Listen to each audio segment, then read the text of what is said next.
Paz do Senhor, irmãos e irmãs, é uma alegria estar com os amados e amadas em Cristo nessa manhã.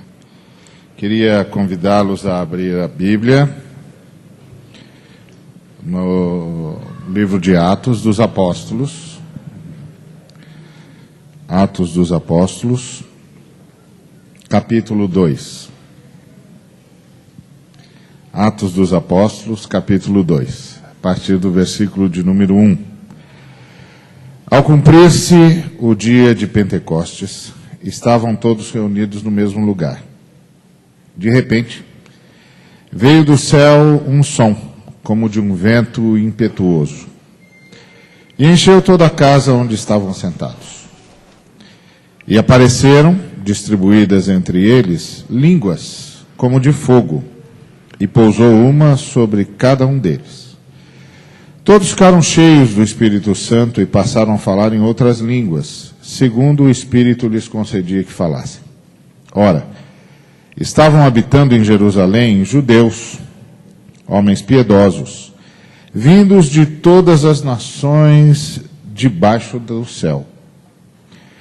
Quando, pois, se fez ouvir aquela voz, afluiu a multidão, que se possuiu de perplexidade, porquanto cada um os ouvia falar na sua própria língua.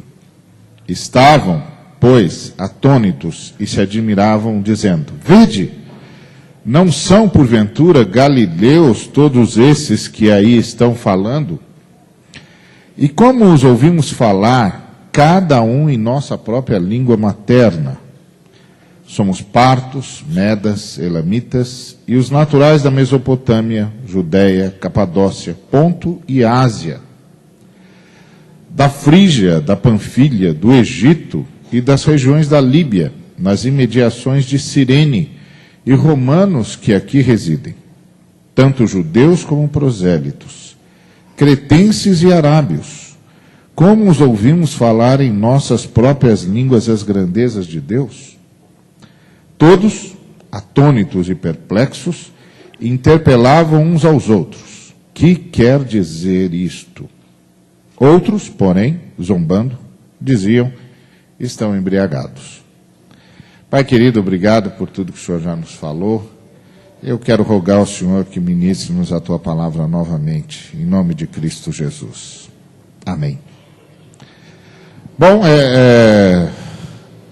esse é um texto que os irmãos conhecem muito, né? É um texto que os irmãos certamente sabem de cor. E é bom falar em línguas, né? Quantos aqui falam em línguas? Puxa, um montão de gente. Eu também falo em línguas. O Espírito Santo batiza a gente fora da Assembleia de Deus também. Não é? Pode ter começado com a Assembleia de Deus, o Espírito Santo anda bastante, o Espírito Santo. Não é bom falar em línguas? É maravilhoso. Agora eu queria que vocês todos ficassem em pé, por favor, e cada um de vocês pegue a sua Bíblia e escolha um versículo qualquer versículo. Abre aí qualquer versículo que você quiser. Qualquer um, todo mundo que tem Bíblia aí, escolhe um versículo, pode ser qualquer um. Eu vou contar até 3. Quando eu terminar de dizer 3, eu quero que você leia o versículo que você escolheu, qualquer versículo, com a voz mais alta que você puder. Tá bom? Então, todo mundo, atenção, todo mundo já escolheu um versículo. Então eu vou contar, quando eu disser já, todo mundo lê com a voz mais alta que puder. Ok? Então 1, 2, 3, já!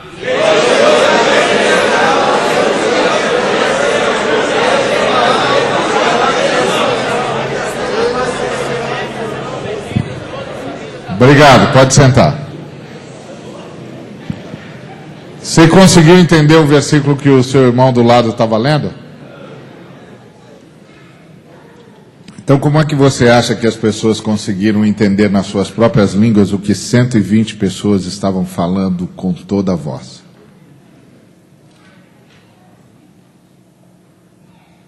Você quer repetir a experiência de novo para entender o que eu estou falando? Tem 120 pessoas cheias do Espírito Santo aqui. Só são 120. Tinha 500, mas eles não aguentaram esperar o Espírito Santo. Não é? E olha que o Espírito Santo só demorou 10 dias, hein? Se demorasse mais 20,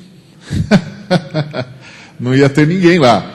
Jesus é um pastor estranho, porque ele, quando foi embora, deixou uma igreja com 500 pessoas, quando o Espírito dele chegou, só tinha 120. Ele perdeu 380 pessoas em 10 dias. Em qualquer denominação ele seria demitido, né? Sairia da congregação a jato. Não é mesmo? Que pastor é esse que em 10 dias perde 380 pessoas? Manda embora esse pastor. Pois é, Jesus perdeu 380 pessoas em 10 dias. O Espírito Santo só levou 10 dias para chegar. Depois que Jesus subiu, 10 dias depois o Espírito Santo chegou. Você está vendo que 120 pessoas falaram cheios do Espírito Santo aqui. E falaram todos ao mesmo tempo. Igual vocês fizeram agora. Nós somos aqui mais ou menos umas 100 e poucas pessoas, não é isso? Umas 150, por aí. É mais ou menos o número de pessoas que estavam lá. Está vendo? Esse número de pessoas que estavam aqui é mais ou menos o número de pessoas que estavam lá no átrio quando o Espírito Santo chegou. Eles começaram a falar como vocês falaram a hora que eu pedi para ler o versículo. Você entendeu o que o irmão do lado falou? Não? Você está vendo que maior do que o milagre das pessoas falarem em línguas foi as pessoas ouvirem cada um na sua língua o que eles estavam falando? Você está vendo que aqui nesse texto tem 2 milagres acontecendo? Não tem um milagre só. O batismo com o Espírito Santo aqui não tem um milagre só, tem 2 milagres aqui. Um é o milagre das pessoas falando em línguas estranhas. E outro é o milagre das pessoas que estavam à volta entendendo na sua própria língua o que eles estavam falando. Na sua própria língua. Margareta, como é que fala em indonésio João 3,16?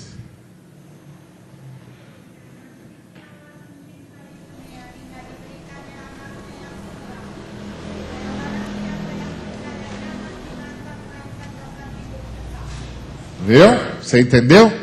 Como é que fala na língua nativa da sua etnia, pastor Serafio, João 3,16?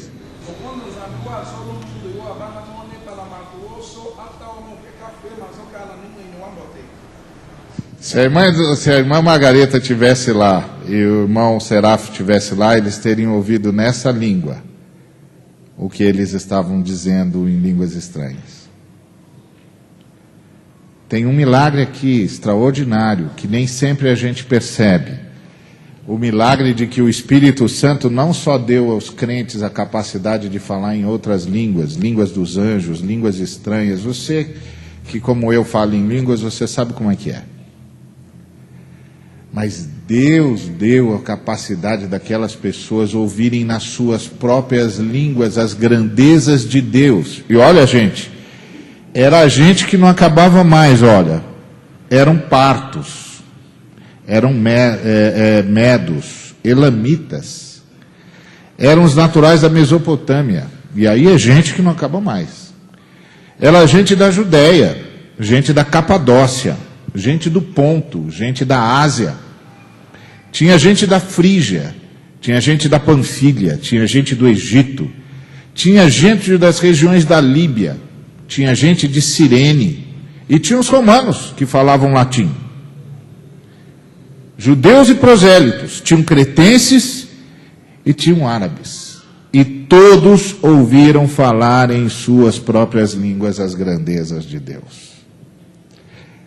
Muito bem, quando você pensa na primeira parte, que é você ouvindo você falando em línguas, aquele povo falando em línguas, você tira isso de letra, você diz, é o batismo com o Espírito Santo. Também fui batizado com o Espírito Santo, também falo em línguas. Mas e quando você percebe as pessoas de tudo quanto é canto do mundo ouvindo na sua própria língua sobre as grandezas de Deus? Que mensagem que o Espírito Santo está dando para você?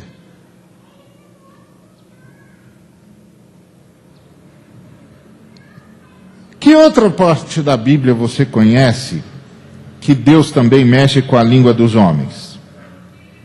Qual outra parte da Bíblia que você conhece que Deus também mexe com a língua dos homens? Babel.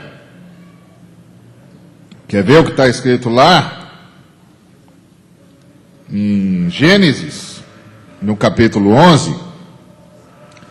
Ora, a partir do versículo 1, capítulo 11 de Gênesis. Ora, em toda a terra havia apenas uma linguagem e uma só maneira de falar. Sucedeu que, partindo eles do Oriente, deram com uma planície na terra de Sinar e habitaram ali. Estavam fugindo de alguma coisa, estavam fugindo de Deus. E disseram uns aos outros: vinde, façamos tijolos e queimemo-los bem. Os tijolos serviram-lhes de pedra e o betume de argamassa. Disseram: vinde, edifiquemos para nós uma cidade, uma torre, cujo topo chegue até os céus, e tornemos célebre o nosso nome, para que não sejamos espalhados por toda a terra. Eles estavam fugindo de Deus. Deus queria espalhá-los por toda a terra para povoar o planeta, mas eles não queriam. E então desceu o Senhor para ver a cidade e a torre que os filhos dos homens edificaram. E o Senhor disse: eis que o povo é um e todos têm a mesma linguagem. Isso é apenas o começo. Agora não haverá restrição para tudo o que intentam fazer. Vinde, desçamos e confundamos ali a sua linguagem, para que um não entenda a linguagem do outro. De starte, o Senhor os dispersou dali para a superfície da terra, e cessaram de edificar a cidade. Chamou-se-lhe por isso o nome de Babel, porque ali confundiu o Senhor a linguagem de toda a terra, e dali o Senhor os dispersou por toda a superfície da terra. Qual é a diferença básica entre Babel e Pentecostes? Primeiro vamos ver o que não é diferente. O que não é diferente é o Senhor, é o mesmo Senhor. Tá certo? É o mesmo Senhor. Não mudou o Senhor, é o mesmo Senhor. Tanto o que agiu em Babel quanto o que agiu no Pentecostes, é o mesmo Senhor. Na primeira ação do Senhor lá em Babel, o que ele fez com os homens? Ajuntou ou separou? Separou. E lá em Pentecostes ele separou ou ajuntou? Separou ou ajuntou? Fala, gente, pentecostal fala. Se eu estivesse na igreja presbiteriana, eu nem ia perguntar. Estou falando com os irmãos pentecostais. Ele separou ou ajuntou os homens? O que ele fez os homens entenderem? A mensagem dele na sua própria língua. O que você está vendo em Pentecostes? Você está vendo um evento missionário. Qual é a grande mensagem do Pentecostes? Deus tem uma mensagem e quer que todo mundo entenda. Qual é a mensagem do Pentecostes? Não é só a mensagem de que Deus nos batiza com novas línguas. Essa é uma boa mensagem, eu gosto dela. Quantas vezes eu já fui salvo orando em línguas porque não conseguia mais orar de outro jeito, de tão desesperado que estava. E você já deve ter tido coisas assim também. E quantas vezes Deus me deu mensagens enquanto eu orava em línguas para dizer para outros irmãos. E você já deve ter tido experiência assim também. Então esse é um lado. Mas tem o outro lado do Pentecostes que eu e você não estamos prestando atenção. Ide. Deus tem uma mensagem e quer que todo mundo a entenda. E quer que todo mundo a entenda na sua própria língua. ide e pregai o evangelho a toda criatura debaixo do céu. Na língua deles, eles precisam entender. Deus tem uma mensagem para toda a humanidade e quer que todo mundo entenda. Foi isso que o Espírito Santo fez no Pentecostes. Ele não só nos deu a capacidade de falar com línguas que nós não conhecíamos, sejam conhecidas ou desconhecidas, sejam de homens ou sejam de anjos, mas ele também fez o grande milagre de fazer gente de todos os lugares do mundo entenderem o que é que Deus estava querendo dizer aos seres humanos. Deus tem uma mensagem para a humanidade e quer que todo mundo o entenda. E é sua responsabilidade e minha responsabilidade levar essa mensagem a todos os cantos da terra, na língua daquelas pessoas, para que eles entendam as grandezas de Deus e sejam salvos da sua miséria e da sua destruição. Esse é o outro lado do Pentecostes. Então, se você é pentecostal, arruma as malas. Se você é pentecostal, arruma as malas. Porque Deus quer que todo mundo saiba dele em todos os lugares. E principalmente onde ele ainda não foi anunciado. Como disse a Margareta. E esse é o grande sinal de que o Espírito Santo é o Espírito missionário. E vai com sinais e prodígios. E tem dois tipos de sinais e prodígios que nós fazemos. Uns são os sinais que nós fazemos pelo instrumento da fé. E outros são os sinais que nós fazemos com as nossas mãos. Margareta estava dizendo aqui da pessoa que viveu Jesus porque não podia falar de Jesus. Aquelas pessoas que estavam ali curando, que estavam ali aplicando o remédio, o que elas estavam fazendo? Sinais e prodígios. Porque tem crente que pensa que sinal e prodígio é só aquilo que a gente faz por instrumento da fé. E como você, eu já vi muito milagre de Deus. Já vi muito milagre de Deus. Eu já orei e vi gente ser curada para parar de ter um infarto do coração na hora. Eu já entrei em CTI, UTI, e ordenei para a morte ir embora, e no dia seguinte a pessoa estava em casa.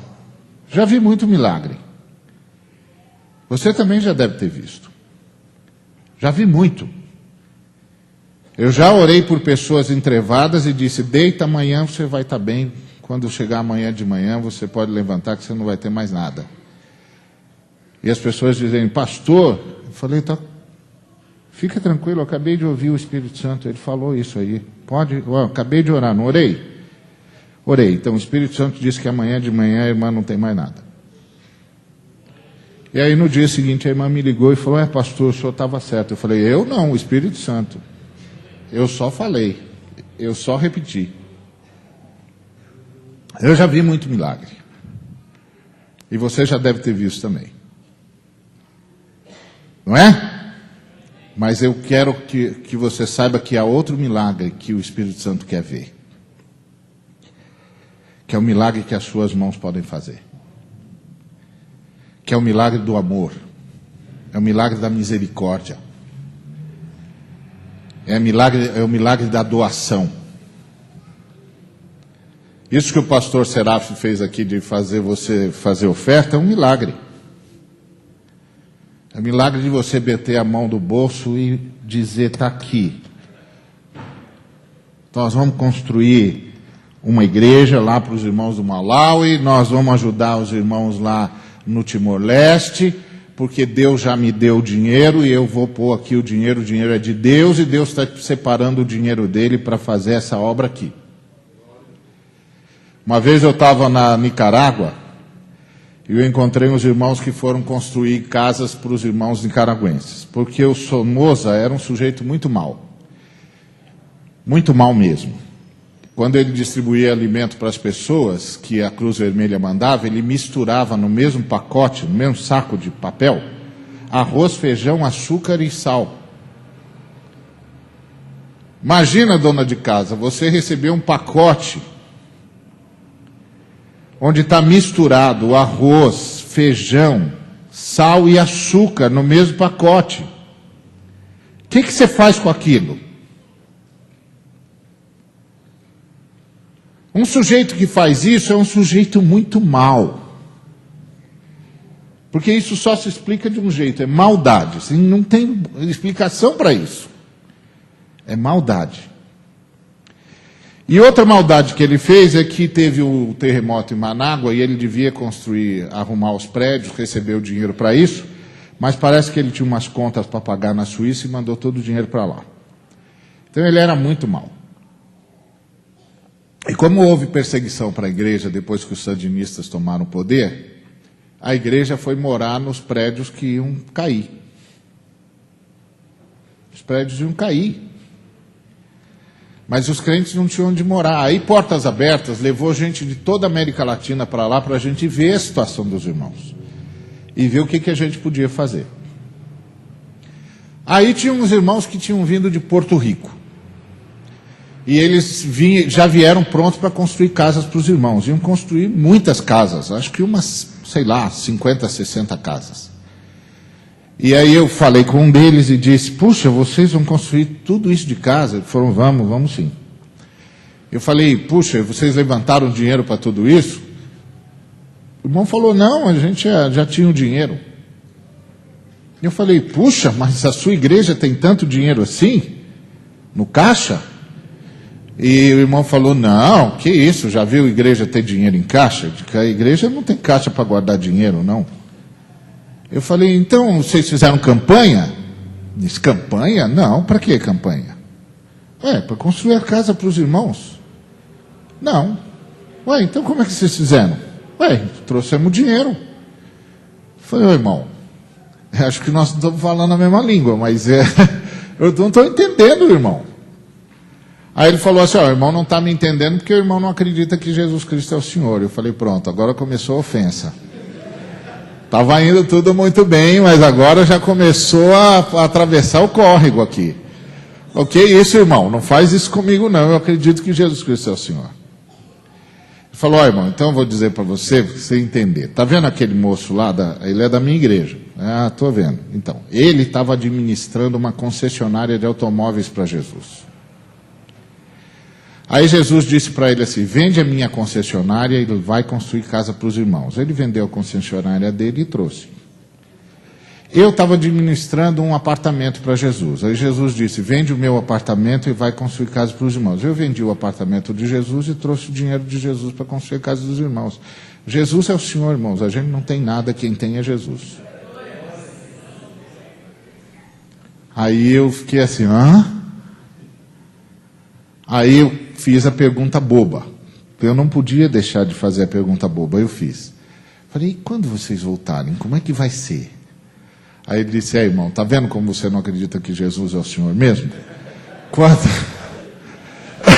Quando a gente voltar, se Jesus quiser que eu administre outro apartamento para ele, ele me dá. Se ele quiser que aquele lá administre outra concessionária para ele, ele dá. Jesus é o Senhor, irmão. Jesus é o Senhor, Ele é o Senhor de toda a terra, Ele é o Senhor de tudo que existe, de tudo que você pode ver e do que você não pode ver, Ele também é o Senhor. De tudo que você sabe e de tudo que você não sabe, Ele também é o Senhor. Tudo que você conhece e tudo que você não conhece, Ele também é o Senhor.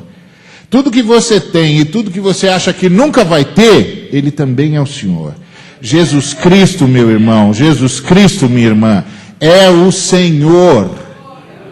Ele não é Senhor porque a gente o trata de Senhor. Ele é Senhor porque Ele é dono de tudo. Não tem nada que Jesus Cristo não seja dono. E você pode pensar, não, isso aqui é meu. Você não tem nem a sua própria vida. Quanto mais qualquer coisa. Uma vez eu fui falar sobre vida devocional. Me pediram para ir numa conferência falar sobre vida devocional. Tempo que a gente gasta com Deus, ou investe em Deus, ou passa com Deus. E aí eu fui começar a preparar o meu sermão. E comecei a falar lá, bom, nós temos de separar tempo para Deus, tal. Aí o Espírito Santo me disse, está tudo errado. Eu falei, que isso, senhor? Como está errado? Vou falar para o povo, dizer que tem de separar tempo para Deus. Como o senhor disse que está errado? Não está errado, senhor. Ele falou, está errado. Eu não quero ninguém separando tempo para mim. Eu falei, que isso, senhor? Então não é para ter vida devocional? Ele disse, meu filho, presta atenção, você só pode me dar o que você tem, e tempo é uma coisa que você não tem. O que você vai fazer daqui o próximo segundo? Você não sabe, só eu sei, que você nem sabe se eu vou lhe conceder mais um segundo. Eu quero que você diga para o meu povo que todo o tempo que ele tem porque eu concedo. E que eu estou concedendo tempo para ele passar tempo comigo. E se ele não passar tempo comigo, eu não vou conceder mais tempo nenhum. Só diz isso para o meu povo.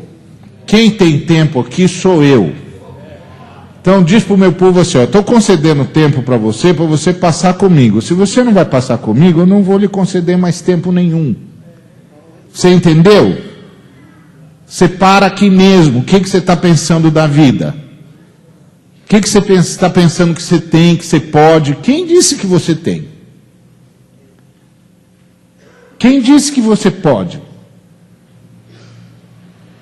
Eu estou concedendo tempo para você passar comigo. Se você não vai passar comigo, eu não lhe concedo mais nenhum minuto, e aí nós vamos nos encontrar em outras bases.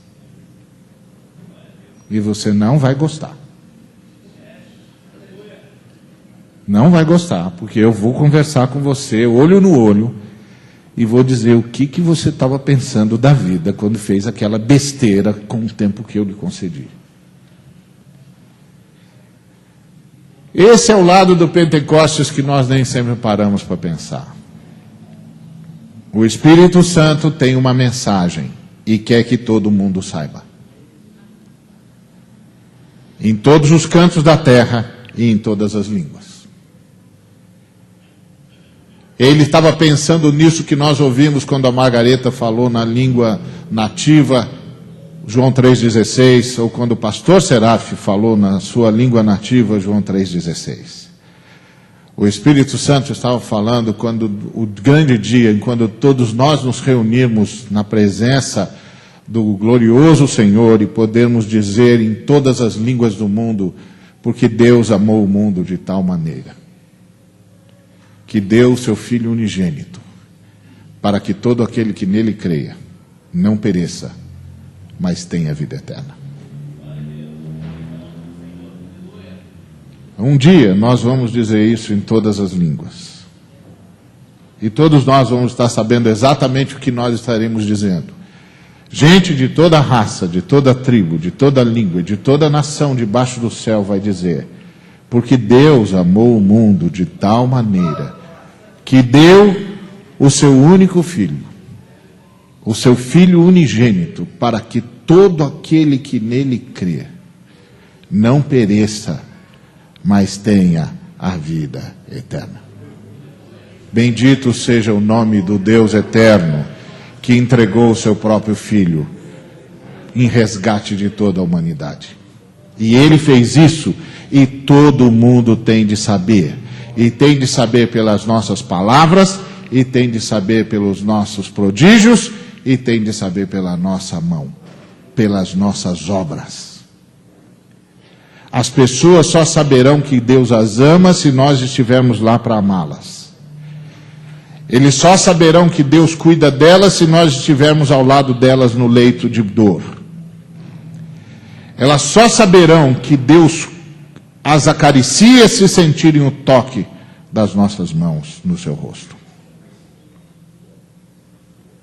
Elas só saberão que Deus se preocupa com a fome delas se perceberem a gente fazendo comida e passando para elas. Esses são os nossos outros prodígios. Já que nós somos pentecostais, então vamos ser direito. Então vamos ser direito.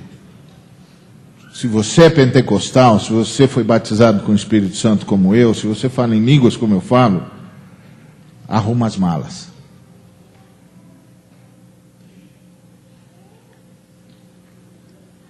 E se você se o Senhor diz para você não arrumar as malas, então bota o dinheiro que você usar nessa viagem para os irmãos que vão.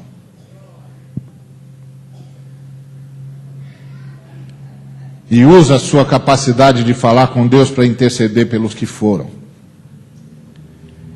E pelos que precisam ouvir na sua própria língua a mensagem do Espírito Santo, porque Deus tem uma mensagem e quer que todo mundo a entenda. E quer que ele a entenda na sua própria língua. Está claro isso, irmãos? Está claro isso, irmãs? Nós vamos fazer alguma coisa com isso? Porque uma das coisas que me deixa triste em conferência missionária é que todas as vezes que eu sou convidado para conferência missionária, eu digo para Jesus, mas Jesus, vou lá dizer de novo tudo que os irmãos já sabem? E Jesus diz, vai filho, vai, fala de novo. Fala de novo. E eu falo, mas Jesus, ele já sabe. Se eu sei, eles sabem. Eles leem a mesma Bíblia que eu. E eu sei, então eles também sabem. Mas Jesus diz, não, vai lá, filho, vai lá, fala de novo. Fala de novo, filho. Para eles ouvirem de novo o que é que eu estou mandando fazer. Eu não estou sugerindo, eu estou mandando fazer. Jesus Cristo não sugere nada. Jesus Cristo manda. E quem tem juízo obedece. Certo? Jesus Cristo manda.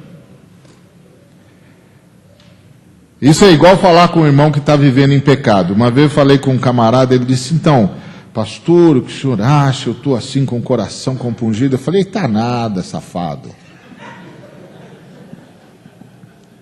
Viveu essa vida porcaria aí, agora veio aqui falar comigo que está compungido. Está compungido coisa nenhuma. Você trata de se arrepender direito, bandido. O que você está pensando que isso aqui é a casa da vonoca? Você faz o que quer, depois vem aqui para o pastor se condoer de você. Agora você vai resolver o que as besteiras que você fez. Eu vou com você, você vai restituir todo mundo, vai resolver o problema que você causou. Ô pastor, o senhor não vai fazer isso? Vou com um sorriso nos lábios. Que se você se arrependeu, eu quero ver seu arrependimento. E aí eu vou promulgar o perdão de Deus sobre a sua vida. Você não me vem com safadeza, não. Se arrependeu?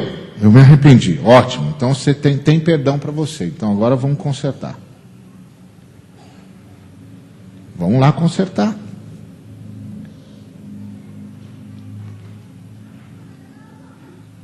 Porque está ficando muito fácil, viu, irmão? Está ficando muito fácil. O pessoal está transformando o evangelho em blá blá blá. E vida cristã em bobagem. E é por isso que aí fica prestando atenção na cor da sandália, na cor da cortina, é porque não tem mais nada para fazer na vida. Quando eu recebo um irmão dizendo assim, pastor, eu tenho uma reclamação sobre aquele irmão, eu falei, bom, então você não deve ter mais nada para fazer na vida, porque agora já tem tempo para ficar olhando a vida dos outros. Então você não tem mais nada para fazer.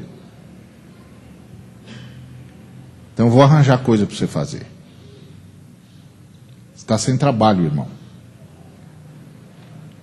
Porque se você estivesse realmente preocupado com o irmão, você ia falar com ele. Mas como você veio falar comigo, você não está preocupado com ele. Você está querendo destruí-lo. Porque se você o amasse, você tinha ido lá falar com ele. Você já falou? Não, pastor, vim trazer para a autoridade. Não faça besteira, não fala bobagem, porque eu conheço a Bíblia. Você quer que eu abra o Mateus aqui e leio para você? Não. Não, pastor, não precisa. Então vá fazer o que Jesus disse para você fazer, bandido. Antes de vir aqui falar mal dos irmãos. Vai fazer o que você tem de fazer. Você já falou com ele? Não, pastor. Então vai falar com ele. Depois que você for falar com ele, se ele não se arrepender, você vem falar comigo. Mas agora, meu filho, você só está fazendo fofoca. Agora, por que a maioria dos pastores já não faz mais isso? Porque não acredita mais no Evangelho. Não acredita. Estou cheio de colega que não crê mais nada. Entendeu? É por isso. Aí quando encontra alguém que acredita na Bíblia, fica achando que o cara é radical. Pentecostes, está aqui. Tem dois lados no Pentecostes. Um você já conhece. Agora você precisa conhecer o outro lado do Pentecostes. Deus tem uma mensagem e quer que todo mundo entenda.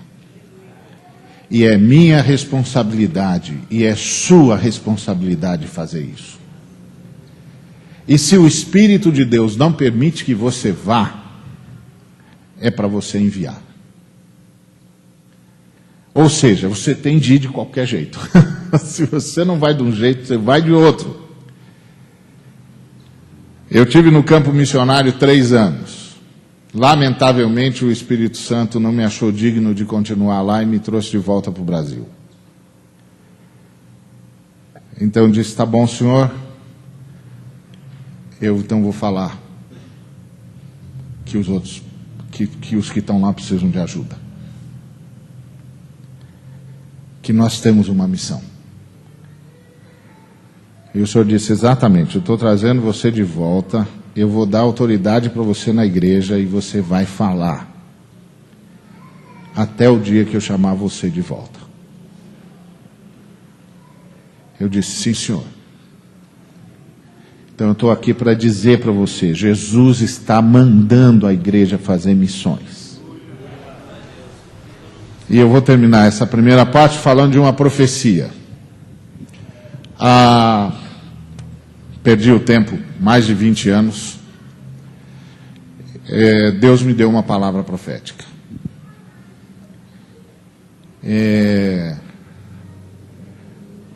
Eu estava falando com 2 amigos. Os 2 amigos disseram para mim assim, Brasil não tem mais jeito. Era uma época que a inflação estava tão alta no Brasil, mas estava tão alta, que não sei quantos passaram por isso, os que se passaram vão se lembrar. A gente recebia o salário e corria para o supermercado. E a gente ficava disputando com o cara da maquininha. Porque a gente ouvia o tec, tec, tec, tec, tec, tec, tec, tec, tec, tec, tec. Então a gente ia correndo antes dele remarcar os preços. Para a gente juntar tudo, porque senão o dinheiro no dia seguinte ia valer 80% menos. Então a gente enchia os carrinhos, então pá, aquela fila no supermercado para pagar rápido, porque se deixar para amanhã não vale mais o dinheiro e não dá mais para comprar comida. Era essa época, e os irmãos me encontraram e falaram assim, Ari, o Brasil não tem mais jeito. Eu falei, como assim? Não, olha aqui, isso aqui, nós estamos no fim. Falei, não, Brasil, Deus está me falando que o Brasil vai ter jeito sim, nós vamos ter uma economia muito boa. Aí ele disse, que isso, Ari? A inflação está 84% ao mês. hoje nós temos uma inflação de 3,7% ao ano. Então, quem não viu que a gente que está dessa época viu, não imagina o que era aquilo. Estava 84% ao mês. E eu disse, não, o senhor disse que vai curar o Brasil financeiramente. Ele disse, imagina, Ari, você acredita nisso? Eu falei, claro que eu acredito. Aí ele disse, por que Deus vai fazer isso? Falei, Deus disse que vai fazer isso porque Ele vai botar a igreja brasileira na obra missionária. E Ele sabe que sem moeda forte não dá para fazer missão. Pastores, vocês querem ver esse Brasil melhor? Manda missionário. Porque Deus só está abençoando o Brasil para mandar missionário. Não é porque os nossos políticos são bons. Nem o Fernando Henrique, nem o Lula, nem o Alckmin, nem o Serra, nada disso vale o que você vai comer na hora do almoço.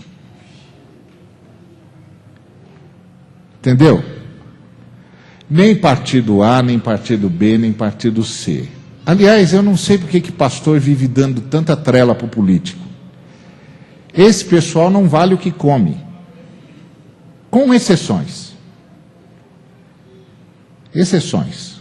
E eu faço questão sempre de mencionar as exceções. O resto não vale o que come. Por exemplo, esses irmãos deputados nossos aí que estão na lista do sanguessuga, o que vale essa gente? Essa gente não vale o que come. Mas ele vai vir bater a porta de você aqui na hora das eleições. Aproveita e disciplina ele. Disciplina ele. Tira ele da comunhão. E faz toda a igreja saber.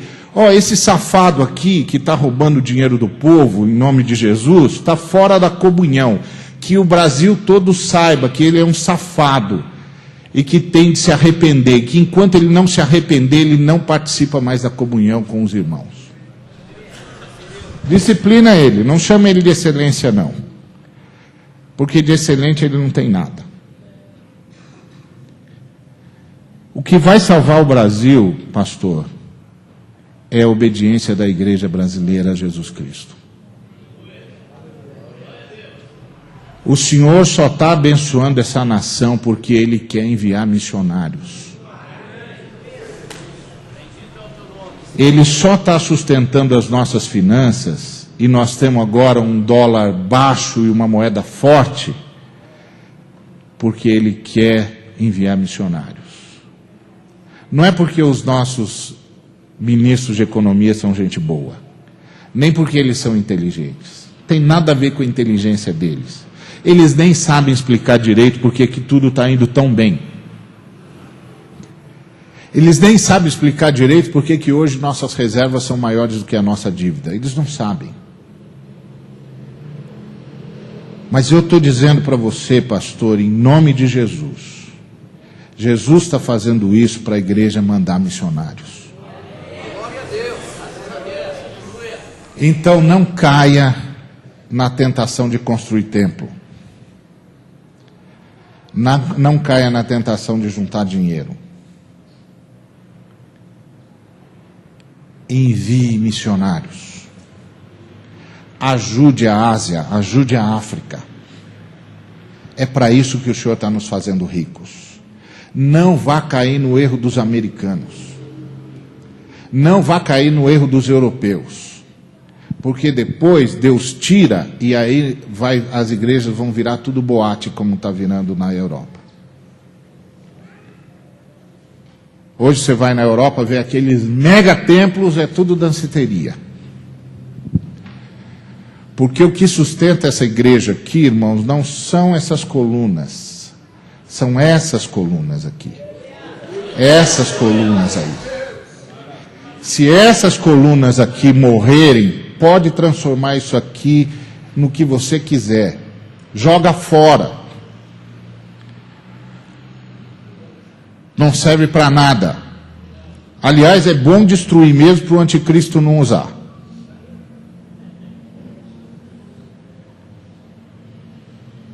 Então ouçam a palavra de Deus, porque assim diz o Senhor.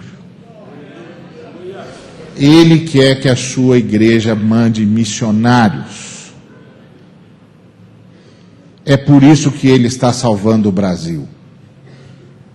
Se a sua igreja não fizer isso, ele tira a sua mão abençoadora de sobre a nossa nação e acabou.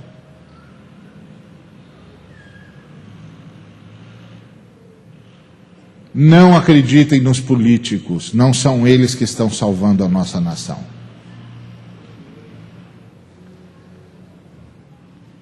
É o Espírito de Deus, o mesmo Espírito que batizou você, está fazendo uma obra para que nós possamos fazer missões. E o tempo está muito curto. Então, amados, vamos fazer o outro lado do Pentecostes. Vamos fazer o outro lado do Pentecostes. Nós já conhecemos um lado, agora nós temos de fazer o outro. E eu quero dizer para você o seguinte: se essa igreja se tornar uma igreja abençoadora, mesmo missionária, ela vai ter um missionário para cada 60 membros. O dia que vocês tiverem um missionário para cada 60 membros, vocês chegaram lá.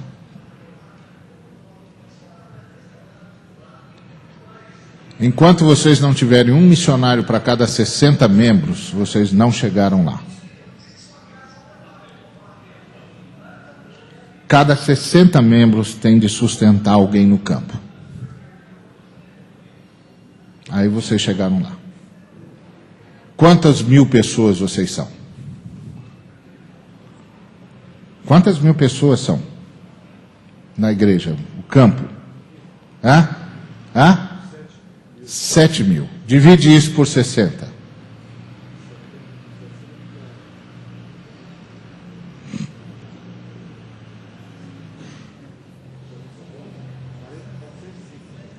Quando vocês tiverem 420 missionários, vocês chegaram lá.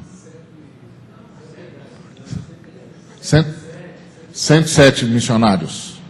Quando vocês chegarem a ter 107 missionários, vocês chegaram lá. 110. Então, quando vocês chegarem a ter 110 missionários, vocês chegaram lá. Aí vocês podem dizer: nós somos uma igreja missionária. Cada 60 membros aqui tem um missionário no campo.